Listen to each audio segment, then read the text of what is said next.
তোমার বাড়ি? আর কোন বাড়ি যাবা? আরে বাবা, আমার বাড়ি যাই মাধ্যমিক সার্টিফিকেট আনতে যেতে হবে। কেন মাধ্যমিক সার্টিফিকেট কি করবা? এখন তুমি পড়াশোনা করবা নাকি? শুনেছি এখন সরকার থেকে অনেক টাকা করে দেবে, তার জন্য ভাবছি আর নতুন করে ভর্তি হয়ে একটা অ্যাডমিট কার্ড বের করবো, সেই অ্যাডমিট কার্ড দিয়ে টাকা উঠাবো। হাজমি করার জায়গা পাও না, তোমার পড়াশোনা বন্ধ, এখন আর কিছু হবে না। দেখো তুমি যা বলেছো আমি তাই সবকিছু মাথা পেতে নিয়েছি।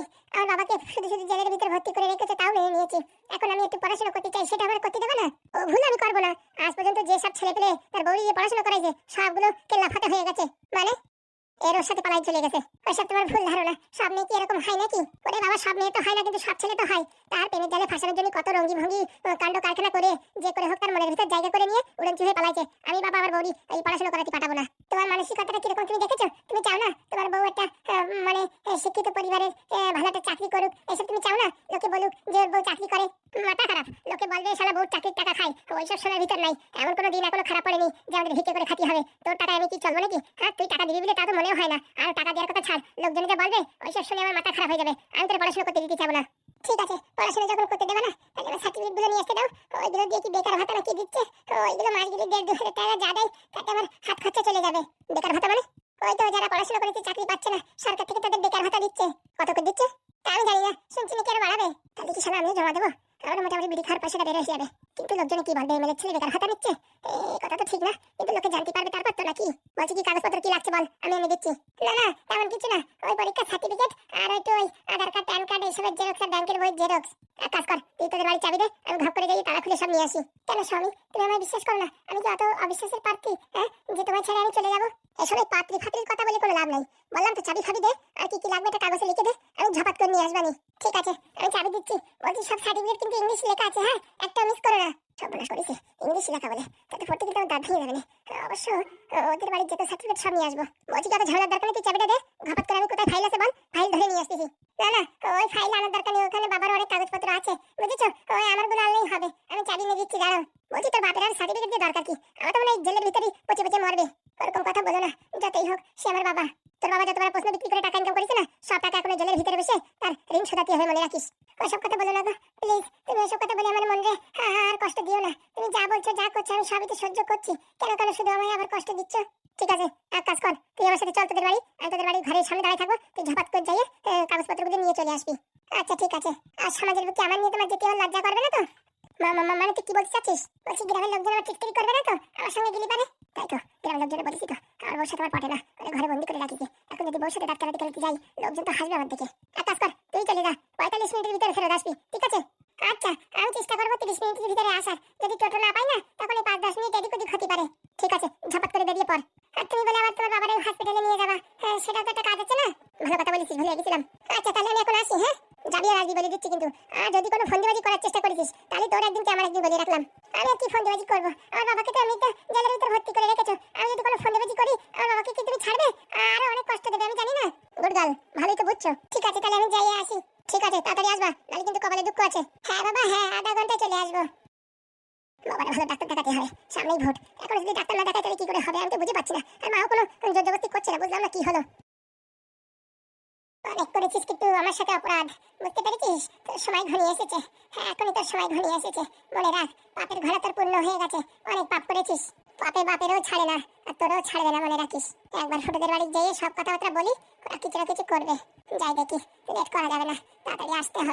কটকটি বলছি ম্যাডাম উত্তেজিত হবেন না। তুই চুপ করে থাকলে কদম, ও যা শুরু করেছে ওর সঙ্গে আমি একটা আজকে বোঝাপড়া করেই ছাড়বো। অনেক ভালো ছেলে ভাবছিলাম, কিন্তু তলে তলে এরকম শয়তানি করবে ভাবতে পারিনি।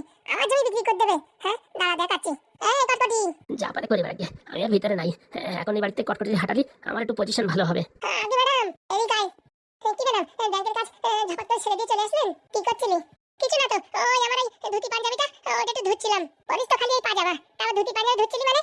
আমার অনেকদিন ছিল তো, একটু গন্ধ গন্ধ হয়ে গেছে, তাই ভালো একটু ধুয়ে দিই। একজন্য অনেক ভালোবাসতাম, কিন্তু সে যে আমার সাথে এইরকম ভাবে 2 নম্বরই কাজ করবে আমি কোনদিন ভাবতে পারিনি। মানে ম্যাডাম বুঝলাম না।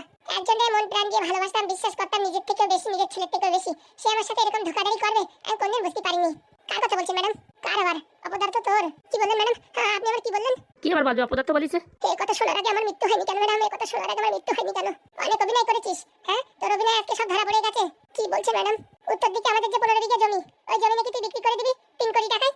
হ্যাঁ, আপনার জমি আমি বিক্রি করবো? কি কথা বলছেন ম্যাডাম? মিথ্যা কথা বলবি না, সত্যি করে বল। আমি খবর পেয়েছি, হ্যাঁ, আমার জমি আমার না জানিয়ে তুই 3-4 কোটি টাকা বিক্রি করে দিয়ে উদাও হয়ে যাবি। কাজটা কি ঠিক করবি? হ্যাঁ, তুই আমার সাথে এত বড় ছলনা অভিনয় করছিস কটকটি?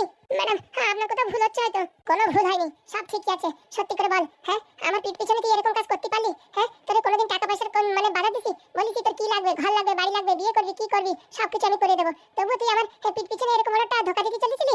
আজকাল মানুষের উপর বিশ্বাস করাই পাপ। বলছি কদম, আমি কথা বলছি, মাঝখানে ফোন দেওয়ার কোনো দরকার নেই। Sorry madam. কি না করেছি কটকটি তোর জন্য, তুই যা বলেছিস তাই শুনেছি, আর শেষকালে তুই আমার ধোকা দিতে চলছিস। আমি মেনে নিতে পারছি না, কিন্তু বিশ্বাস না করেও কি করবো, নিজের কাণ্ডে বিশ্বাস করবো না তোর কথা বিশ্বাস করবো, আমি তাই ভাবছি। মানে ম্যাডাম কি বলতে চাইছেন? আর এইসব কথা কে বলেছে আমি জমি জমা বিক্রি করবো, তারে আপনি ধরে নিয়ে আসুন কেন? কালকে রাতের বেলা তোর ঠাকুমার সাথে তুই কথাবার্তা বলছিস না? হ্যাঁ 2-4 কোটি টাকার কথা বলছিস না? 2-4 কোটি টাকা আমি ঠাকুমার কথা বলছি কেন? তোর ঠাকুমার সাথে টাকার কথা বলিসনি? ও আপনি তাহলে আমার ঠাকুমার কথা কান পেতে শোনেন। শুনবো না, আমার বাড়ি, আমি কান পেতে শুনি, নাক পেতে শুনি, আমার ইচ্ছা। শোনেন নাটক ম্যাডাম, আপনাকে আমি দেবতা তুল্য মানি, আর আপনার জমি পয়সা গয়নাগাটি আমার কিচ্ছুর দরকার নেই। আর আপনার জমি টমির কোনো কথা হচ্ছিল না, হচ্ছিল আমার ঠাকুর দাদার কথা, মানে দাদুর কথা। ঠাকুরে বলছিলাম যে বুড়ো বয়সে তোমার এখানে ওখানে ধাক্কা খেয়ে বেড়াতে হচ্ছে, হ্যাঁ দাদু যদি তখন তোমার নামে কিছু টাকা করে রাখতো, আজকে ভালো একটা অ্যামাউন্ট হতো, 2-3 কোটি টাকার মতন। হ্যাঁ তখন আর তোমার এই ঠেলা খেয়ে বেড়াতে হতো না, আর আমার লোকের বাড়ি ঘোরা লাগতো না। এই কথাই বলছিলাম, আপনি কোথা থেকে কি শুনেছেন তা কে জানে। কথা পাল্টানোর চেষ্টা করবি না, আমি সব কিছু শুনেছি, জমি জায়গার কথা হচ্ছিল। ওই তো ম্যাডাম বললাম তো, আমার ঠাকুর দাদার কথা বলছি, যে তখন যদি বড় বড় কটা জমির দাগ কিনে রাখতো, তাহলে আজকে প্রচুর টাকার মালিক থাকতাম, সেই কথাই বলছি। মিথ্যা কথা বলবি না কটকটি, মিথ্যা কথা বলবি না। ঠিক আছে ম্যাডাম, আপনার যদি মনে হয় মিথ্যা কথা বলছি, তাহলে এই মুহূর্তে আপনি আমাদের গাড় ধাক্কা দিয়ে বাড়ি থেকে বের করে দিন। আমার ঘাড় ধাক্কা দেওয়ার কোনো দরকার নেই, আইসো রইসো থাকো, কিন্তু আমার পিছনে পিঠ পিছনে এরকম কোনো কাজ করার চেষ্টা করো না। এবারে মতন তোমাদের ক্ষমা করে দিচ্ছি। না ম্যাডাম, আর কোনো ক্ষমা হয় না। আপনি যখন আমাদের উপর অবিশ্বাস করেই ফেলেছেন, তখন আর এখানে আমাদের কোনো ঠাঁই নেই। আমরা এক্ষুনি বাড়ি থেকে বেরিয়ে যাচ্ছি। আমি তো একবার বাড়ি ছেড়ে যাওয়ার কথা বলিনি। না না ম্যাডাম, যেখানে মানুষের দাম থাকে না, সেখানে মানুষ থেকে কোনো লাভ নেই। সে তোমাদের ইচ্ছা, থাকবা কি না থাকবা তোমাদের ইচ্ছা। ম্যাডাম আপনার কোথাও একটা ভুল হচ্ছে। ঠাকুর তুমি এসছো, ভালো হয়েছে। ম্যাডাম একটু বুঝিয়ে বলো, না হলে আমাদেরকে ভুল বুঝছে। ভুল বুঝো না গো মা, ভুল বুঝো না। কেন আপনারা কালকে টাকা পয়সার ব্যাপারে আলোচনা করেননি? হ্যাঁ মা, আলোচনা তো করেছি, আমার স্বামীর কথা আলোচনা করেছি। পুরো আমাকেও মদ খেয়ে সব টাকা পয়সা ধ্বংস করে এই পৃথিবীর বুক থেকে চলে গেছে। ওই টাকাগুলো যদি জমি টমি রেখে দেওয়া হতো, আজকে আমরা কোটিপতি থাকতাম, মানুষের দুয়ারে দুয়ারে ঘুরে বেড়াতে হতো না। সেই কথা আমার নাতির সাথে হয়েছে। আপনি কোথাতে কি শুনে আমাদের উপর অবিশ্বাস করছেন? আর কি বলবো ম্যাডাম, সত্যি ম্যাডাম আপনার মতন মানুষ হয় না। আপনি যে উপকার করেছেন সেই উপকার আমরা কোনোদিন ভুলতে পারবো না। হ্যাঁ ম্যাডাম, আপনি অনেক উপকার করেছেন। এই অধম যদি কোনোদিন আপনার কাজে আসে, সেদিন মনে করবেন এই অধম আবার আসবে। হ্যাঁ ম্যাডাম, আপনার বাড়ি থাকার যোগ্য আমাদের নেই, আর উপর থেকে আমরা যদি কোনো অন্যায় করে থাকি আমাদের ক্ষমা করে দেবেন। কিন্তু সত্যি বলছি, আপনার টাকা পয়সা বিষয় আসে কিচ্ছু নিয়ে আমরা কথা বলিনি, আপনার দিব্যি খেয়ে বলছি। তাহলে আমি এখন কার কথা বিশ্বাস করবো? তোমাদের কথা বিশ্বাস করবো না আমার কানের কথা বিশ্বাস করবো? আমি নিজের কানে শুনেছি। বললাম তো ম্যাডাম, টাকা পয়সার কথা হয়েছে, কিন্তু আপনার টাকা পয়সা না, আমার দাদুর টাকা পয়সার কথাই বলা হয়েছে। যাই হোক ম্যাডাম, যা হয় ভালোর জন্য হয়। অনেকদিন আপনার বাড়ি থেকেছি, ফ্রি খাওয়া দাওয়া করেছি। হ্যাঁ এখন বোধহয় আমাদের চলে যাই ভালো হবে। হ্যাঁ ম্যাডাম, হ্যাঁ এখানে আর আমরা থাকার যোগ্য না। আপনি যে আমাদের ফুটোদের হাত থেকে বাঁচিয়েছেন, তার জন্য আপনাকে কোটি কোটি প্রণাম। যদি কোনো ভুল ত্রুটি হয়ে থাকে ক্ষমা করে দেবেন। বলছি কদম, ওই ছেলেটা যা বললো, ওর কথা বিশ্বাস করবো কি ইনাদের কথা বিশ্বাস করবো? আমার তো মনে হয় ম্যাডাম নিজেদের মানুষের কথা বিশ্বাস করাই ভালো হবে। শোনো, যা হয়েছে হয়েছে, এখন তোমরা বাড়ি ছেড়ে কোথাও যাও না, এখানে থাকো। না ম্যাডাম, একবার যদি মানুষের উপর থেকে ভরসা উঠে যায়, সেখানে না থাকাই ভালো হবে। না না, যে বলেছে তাকে আমি ধরে এনে প্রমাণ করবো যে তোমরা বলিছো। আর যদি তোমরা না বলো, সে যদি মিথ্যে কথা বলে, তার উপযুক্ত শাস্তি হবে। বলছি ম্যাডাম, একবার যখন মানুষের কাছে অবিশ্বাসের যোগ্য হয়ে পড়েছি, আর আমাদের এখানে থাকা বোধহয় ঠিক হবে না। দেখো কটকটি, তোমারে আমি আমার ছেলের মতন ভালোবাসি। যদি আমার কোনো ছেলে মেয়ে নেই, সেই জায়গা তোমার আমি দিয়েছি, আর তুমি আজ পর্যন্ত আমার কাছ থেকে 1 টাকাও নেওনি। তাই আমি তোমার উপরে বিশ্বাস আছে, তাই আমি একটু প্রমাণ করতে চাই ওই ছেলেটা মিথ্যে কথা বলেছে। তাহলে সারা জীবন তোমার জায়গা আমার চোখের সামনে আরো বড় হয়ে পড়বে। তুমি এইভাবে চলে যেও না, 2 দিন সময় দাও। বলছি কদম, ওই ছেলেটা দেখো কোথায় পাওয়া যাবে? তা তো ম্যাডাম বলা মুশকিল, কিন্তু ও যা বললো ঘটকের কাজ করে, জমি জায়গার কাজ করে, ও কোনো মানে ওই দালাল মালাল হবে হয়তো। ওর বাড়ি কোথায় জানো? না না ম্যাডাম, বলছি কি এই গ্রামগঞ্জে যেসব দালাল আছে না, তাদের সাথে যোগাযোগ করলে ওর হয়তো অ্যাড্রেসটা ঠিক পাওয়া যাবে। কি নাম ম্যাডাম? নাম কি যেন বলেছিল, ভুলে গেছি বুঝছো। ওই ফুটোদের বাড়ি আগে থাকতো। ফুটোদের বাড়ি থাকতো? হ্যাঁ, হাত পা পুরো একদম ওই মানে আটের রডের মতন। ফড়িং নাকি? হ্যাঁ হ্যাঁ, একদম একদম একদম ফড়িং ফড়িং। ম্যাডাম ওদের কথা আপনি বিশ্বাস করছেন? যারা আপনারা এত বড় ধোঁকা দিয়েছে, আপনার সব টাকা পয়সা চুরি করে নিয়েছে, পাল্টাই নিয়েছে, তার উপরে আপনি বিশ্বাস করছেন? আর আমি আপনার এত বছর আগে পিছনে ঘুরলাম, আমার কথা বিশ্বাস হচ্ছে না? না মানে ও এমন ভাবে কথাগুলো বলিছে। আর ওই তোমরা কালকে রাত্রিবেলা ঝাপাত করে এই টাকা পয়সার কথা আলোচনা করছিলে, আমি এসে শুনেই মাথায় আর কোনো কিছু খেলেনি। ঝাপাত করে ওইটাই সেট হয়ে গেছে। ভুল হয়ে গেছে বাবা, ভুল হয়ে গেছে, কিছু মনে করিস না। আমি ওদের ধরে ভালো করে টাইট দিয়ে তারপর দেখছি কেন এরকম আমার সাথে ফাজলামি করলো।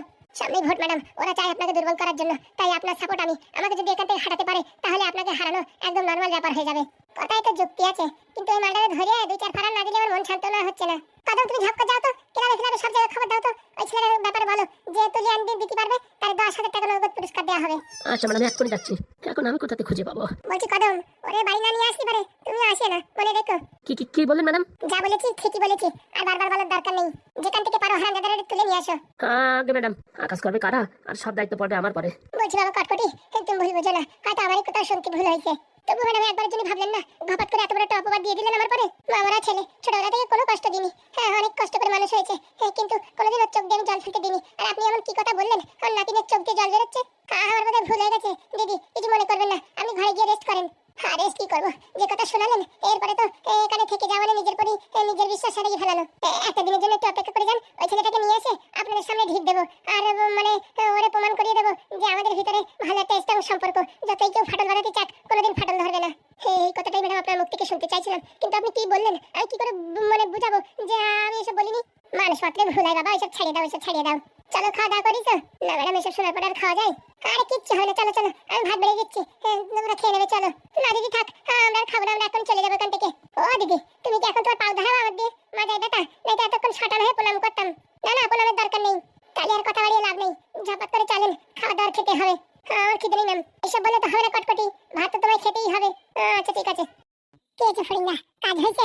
একদম সংসারে আগুন লাগাই দিছি, এখন খালি খেলা বাকি। কাজ হবে তো? 100% হবে, এমন ভাবে প্ল্যানিং করে কাজ করেছি না, হ্যাঁ কটকটির এমনিতেই আমিষ বার করে দেবে। যতটা হালকায় ভাবতেছে ততটা হালকায় কিন্তু কাজ হবে না, এর পিছনে অনেক বড় রহস্য আছে। দেখ ভাই বলছি যে রহস্যই থাকুক না, ফরিং যখন দায়িত্ব নেছে না ওর দায়িত্ব ঠিক কমপ্লিট করবে। ওই সংসারে আমি আগুন লাগাই দিছি, কোনো চাপ নাই। যা বলিস লালদা মনে আছে তো? বলছি ভাই আমার একটু বল দেখি। প্ল্যানিং আমাদের সব করা হয়ে গেছে, রাত্রিবেলা আজকে কটকটিরই উদাও করে দেবো।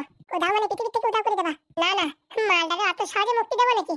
তিলে তিলে তড়পায় জীবনের প্রত্যেকটা ঘন্টা নাড়ায় তাপত করে না, এবারে তো বার করবো। ওরকমই শাস্তি দেওয়া উচিত যাতে জীবন কান্দে যায়। এখন খালি একটা জিনিসের অভাব। কি জিনিস ভাই? দড়ি ফড়ি তার যা লাগে সব আমি নিয়ে আসবো। আরে না না, ওই মোচাকলের অভাব। কোথায় কখন যায় কটকটি সেটা আমাদের লোকেশনটা লাইভ দেখতে হবে না? তারপর ঘাপাত করে বস্তার ভিতর বাঁধে নিয়ে আসবো, তখন বসবে কত ধানে কত চাল। বলছি কি সারাদিন কোথায় বেরোক আর না বেরোক, রাত্রি তো পেট খালি করতে কোথাও না কোথাও বেরাই, সেটাই আমাদের টার্গেট নিতে হবে। একদম ঠিক বলেছিস, রাত্রি যখন হাঁটতে বেরোবে সেই হাগার সময় পুরো একদম গায়েব করে দিতে হবে। বলছি এইসব গায়েব করার কথা কিন্তু পাদুদার সামনে বলবা না, উনি এখন আবার একটু সেন্সিটিভ হয়ে গেছে, বুঝতে পারিস? এর জন্যই ওনার সামনে এসব কিচ্ছু বলবা না, খালি মোচাকলটা আমাদের হাতে আসলে তাতেই খেলা হবে। তা বলছি আমি যাই নিয়ে আসবো নাকি? না না পাদুদা তৈরি করছে, বললো তো দেখছি এখন ট্রায়াল চলছে। নাদন এই যে পাদুদা, এই যে এখানে। কতদিন পরে পাদুদারে দেখবো রে, পাদুদারে দেখবো। আরে ফড়িং তুই এখানে? আর বলে না, অনেকদিন তো দেখি না তো, তাই মোটামুটি আসলে ওটা দেখা করতে। তো চোখ এত লাল কেন তোর? না না তুমি যেসব ভাবছিস সেসব মদ ফাদ আমি কিচ্ছু খাই না, ওই চোখের ভিতরে পোকা গেছে তো তাই চোখটা এরকম লাল হয়ে গেছে। কিন্তু আমি তো জানি তোর তো দুই কারণেই লাল হয়, এক ফুল লোড হয়ে গেলে লাল হয়, আর এক তোর মাথায় রাগ উঠে গেলে লাল হয়। তা দুধের ভিতর কোনটা হয়েছে? আরে বাবা ওই আসতেছিলাম, আসার সময় কেরি পোকা চোখের ভিতরে ঢুকে গেছে, বুঝতে পারিস? ঢুকে গেছে, এই হাত দিয়ে ঘষাঘষি করেছে তাই লাল হয়ে গেছে। দেখিস কোনো অঘটন ঘটাস না যেন। আরে না না, তা বলছি বৌদি কেমন আছে? বৌদি দেখলাম না যে, ওই তো বৌদি তো বাপের বাড়ি গেছে। দাদন এনে ধর তোদের এই মোচাকল ধর, যা করবি কর, কিন্তু কোনো আকাশ কুকাশ করিস না। আরে মাথা খারাপ নাকি? ওই মোচাকল দিয়ে আমরা এখন ভাবছি সোনা খুঁজবো। মোচাকল দিয়ে তো মানুষ খোঁজে, সোনা কি করে খোঁজে? আরে বাবা তুমি অনেক টেনশন করলে, তুমি দাও তো কি করে খুঁজতে এসে আমরা জানি। দেখ ভাই এই জিনিস আমি ভেঙে চিরে নষ্ট করে দিলাম, এখন তোর জন্য আবার তৈরি করেছি। এমন কোনো কাজ করিস না যাতে আমাদের সংসারে কোনো অশান্তি চালু হয়ে যায় এই কারণে। আরে কিচ্ছু হয় না, তুমি দাও তো। হ্যাঁ দাও দেখি ওই জিনিসটা কিরকম একটু টিপি দেখি। না না কিবা জিনিস না। তা বলছি তোমার চাকরি নিয়ে কোনো গড়বড় হয়েছে শুনলাম? হ্যাঁ তার জন্য কালকে সকালে আমার ব্যাঙ্গালোরে যেতে হবে। বলছি লালদা তুই কি আমার সাথে আসবি নাকি? না না মানে ওই ব্যাঙ্গালোরে এখন নাকি প্রচুর গরম, বুঝছো? এখনই যাবো না, তুমি ওদিকে যাও, আমার এদিকে ছোট ভাট্টা একটু কাজ বাজ আছে, কাজগুলো সারার পরে তখন দেখবানি, তখন আমি নাদন সবাই মিলে আসবানি ব্যাঙ্গালোরে গিয়ে ব্যবসা করবানি। তোদের তাল তুল কিন্তু আমার ভালো ঠেকছে না। আরে বাবা তাল এখনো পাকার সময় না, এখন ওই তাল শ্বাস পাওয়া যাচ্ছে, তাল শ্বাস বতেই হবে, তারপর যে তাল হবে ও অনেক দেরি আছে। তুই দাদি মোচাকলটা দাদি দেখি টিভি দেখি গান বাজনা হয় নাকি? একদম সাবধান, হাবি যাবি টিবাটিবি করবি না। আরে বাবা আমি অশিক্ষিত হতে পারি, কিন্তু অত বড় মানে আনপড় না যে কোনটা টিকটি হয় সেসব আমি বুঝি। দাও দেখি দাও। সাবধান, তুমি চাইলে মারো তো, সাবধান পরে দেখতেছি। দেখলে না দোল সাবধানে কাজ করিস, কিন্তু আর এটা কি করবে আমি তো কিছু বুঝতে পারছি না। যাই করিস সংসারে যাতে কোনো সমস্যা না হয়, এমনি তো দেখছিস একটার পর একটা ঝামেলা যাচ্ছে। বলছি তুমি অনেক চাপ নিও না, তুমি ব্যাঙ্গালোরে যাও, কি কারণে তোমার চাকরিটা ওরা পেন্ডিং এ রেখে দিয়েছে সেটা দেখো, বাদ বাকি আমি দেখি সব হ্যান্ডেল করছি। আর তো বৌদি যদি আসে না বলে দিবি এই ব্যাপার, ও তুমি টেনশন করো না, এদিকে কাজ বাজ ছেড়ে ভাবিছি বৌদিদের বাড়িতে এক ঘুরে দিয়ে আসবো। বলছি তোর বৌদির বাড়ি যাবি? ওখানে তোমার টাকা দেওয়ার কথা, খালি হাতে গেলে আর বেশি কথা না বলে দেয় তোদের। আরে বিয়ে দিছি আমি আর এই লাল ব্যাটারি, আমাদের কি করে বেশি কথা বলবে, বুঝতে পারিস? আমাদের এক ঘুরে দিতেই হবে না। আচ্ছা যা পারিস কর, আমার এখন ব্যাগপত্র গোছাতে হবে। বলছি মেইন কারণটা জানিয়ে আসো, কি কারণে হোল্ড করে রাখিস তোমার চাকরিটা? আচ্ছা ঠিক আছে। বলছি ফরিং তুই যাবি নাকি আমার সাথে? অনেকদিন পরে আসলি।